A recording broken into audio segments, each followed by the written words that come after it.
നമസ്കാരം. ഞാൻ professor doctor K V Pillai, director, Keshava holistic medical centre, Chinmaya lane, Ayurveda കോളേജിന് പുറകുവശം, തിരുവനന്തപുരം. അപ്പം ഇന്ന് ഞാൻ പറയാൻ പോകുന്നത് നമ്മുടെ ഈ മെഡിക്കൽ ഫീൽഡിലുള്ള നെഗ്ലിജൻസാണ്. നെഗ്ലിജൻസ് എന്ന് പറഞ്ഞു കഴിഞ്ഞാൽ ഇപ്പോൾ നമ്മൾ ഓരോ ദിവസം കാണുന്നുണ്ട്. ഗവൺമെൻറ് ഹോസ്പിറ്റലായാലും പ്രൈവറ്റ് ഹോസ്പിറ്റലായാലും എവിടെയും, പ്രത്യേകിച്ച് ഈ സർജിക്കൽ ഡിപ്പാർട്ട്മെൻറ്റ്. അപ്പോൾ അത് ഞാൻ ഡോക്ടേഴ്സിനെ കുറ്റം പറയുന്നില്ല, ഞാൻ ആരെയും കുറ്റം പറയാൻ ആഗ്രഹിക്കുന്നില്ല. പക്ഷേ നമുക്കങ്ങനെ ഡോക്ടേഴ്സിൻ്റെ സൈഡിൽ നിന്നൊരു നെഗ്ലിജൻസ് വരാൻ പാടില്ല. ഇപ്പോൾ തന്നെ എത്രയോ കേസുകളാണ് വരുന്നത് ഓരോ ദിവസവും. അതേപോലെ നമ്മുടെ ഗവൺമെൻറ് ആശുപത്രിയിൽ പോയിട്ട് ഈ കത്രിക വെച്ച് മറന്നു. ആ ലേഡി 5 വർഷം അതും കൊണ്ട് നടന്നു. അപ്പോൾ എന്തെല്ലാം ബുദ്ധിമുട്ടുണ്ട്. പക്ഷേ അതിന് തന്നെ ചെയ്ത് സർജറി ചെയ്ത് ഡോക്ടർ തന്നെ പറയുന്നത് ഇരുന്നാൽ കുഴപ്പമില്ലെന്നാണ്. അതിന് ഞാൻ എന്താ അഭിപ്രായം പറയാനാണ്. കാരണം ഇരുന്നാൽ കുഴപ്പമുണ്ട്.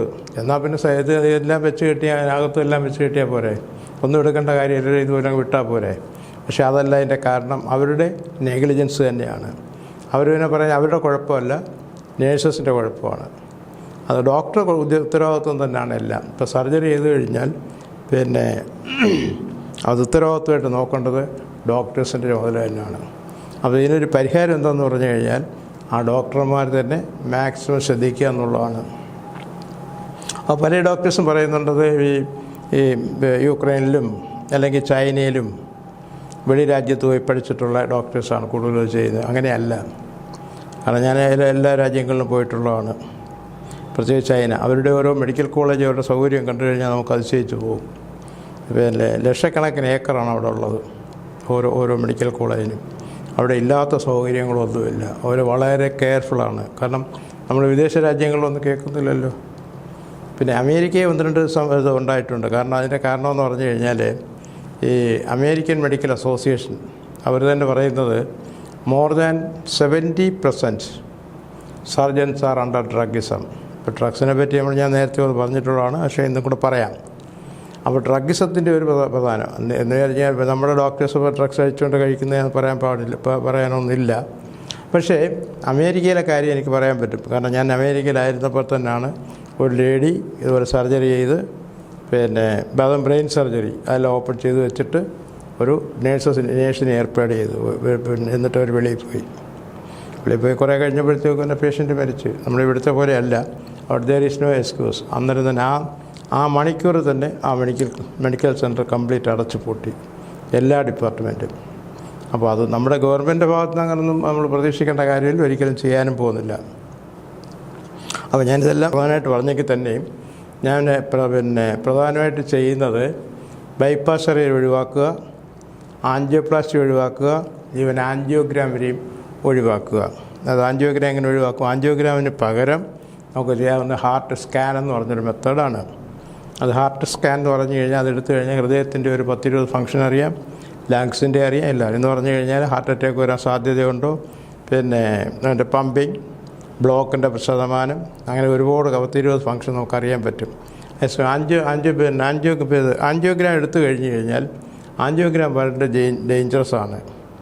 അപ്പോൾ അത് എല്ലാവർക്കും അറിയാവുന്നതാണല്ലോ. നമ്മളൊക്കെ ഒരു ആൻജിയോഗ്രാം എടുക്കണമെന്നുണ്ടെങ്കിൽ പേഷ്യൻ്റെ കോൺസെൻറ്റ് ആദ്യമേ ഞാൻ വാങ്ങിക്കും. അത് കഴിഞ്ഞിട്ട് എന്ന് പറഞ്ഞു കഴിഞ്ഞാൽ എമർജൻസി സർജറി ചെയ്യുന്നതിന് കുഴപ്പമില്ല, പിന്നെ ഓക്സിജൻ കൊടുക്കുന്നതിന് കുഴപ്പമില്ല, ബ്ലഡ് കൊടുക്കുന്നതിന് കുഴപ്പമില്ല. അപ്പം നമ്മുടെ ഡോക്ടർ സൈഡ്, കാരണം ഇത് ഡൈ ആണ് കടത്തി വിടുന്നത്. ഈ ഡൈക്ക് അറിഞ്ഞൂടെ ഇവിടെ പോയി അടയണമെന്നുള്ളത്. അപ്പോൾ അത് മോസ്റ്റ് ഡേഞ്ചറസ് ആണ്. അപ്പോൾ അതേപ്പറ്റി ഞാൻ പിന്നെ വേറൊരു എപ്പിസോഡിൽ പറയാം. അപ്പം പിന്നെ ആൻജിയോപ്ലാസ്റ്റിയാണ്. ആൻജിയോപ്ലാസ്റ്റി ചെയ്യുന്ന WHO എന്ന് പറയുന്നത് 100% ആൻജിയോപ്ലാസ്റ്റി ഈസ് ഇൻ വെയിൻ. ഇവിടെ എന്ന് പറഞ്ഞാൽ ഒരു പ്രയോജനം ഉണ്ടാകുന്നില്ല. അത് എന്നിട്ട് തന്നെ ബൈപ്പാസ് സർജറി, അതായത് more than 90% bypass surgeries are unwanted. അപ്പോൾ ഞാനിത് പറഞ്ഞെങ്കിൽ തന്നെ നമുക്കിതെല്ലാം പ്രതിവിധികളുണ്ട്. അതിന് ഞാനൊന്ന് അടുത്ത എപ്പിസോഡ് കൂടുതലായിട്ട് ഞാൻ പറയുന്നതായിരിക്കും. അപ്പോൾ പിന്നെന്ന് പറഞ്ഞു കഴിഞ്ഞാൽ നമുക്ക് ബൈപ്പാസ് സർജറി പറഞ്ഞു, ആൻജിയോപ്ലാസ്റ്റി കഴിഞ്ഞു. പിന്നെ ആൻജിയോഗ്രാമിന് പകരമുള്ളത് ഹാർട്ട് സ്കാൻ എന്നുള്ളതാണ്. ഹാർട്ട് സ്കാനാണ്, വളരെ സേഫാണ്.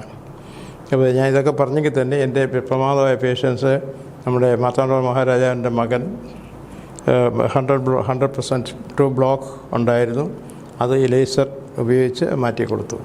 അതുപോലെ നമ്മുടെ KR Narayan sir, former president of India, അതേപോലെ തന്നെ ഞാൻ അമേരിക്കയിലായിരുന്നപ്പോഴത്തേക്ക് Jimmy Carter, American former president, അവർക്കെല്ലാം ഞാൻ ഈ ലേസർ കൊണ്ടാണ് ഇതെല്ലാം ബൈപ്പാസ് സർജറി ഒഴിവാക്കിക്കൊണ്ട് ചെയ്തിട്ടുള്ളത്. പക്ഷേ ഇതേപ്പറ്റി കൂടുതൽ അറിയുന്നതിന് നിങ്ങൾക്ക് വൈകിട്ടൊരു 7 മണിക്ക് ശേഷം എന്നെ കോൺടാക്റ്റ് ചെയ്യാവുന്നതാണ്.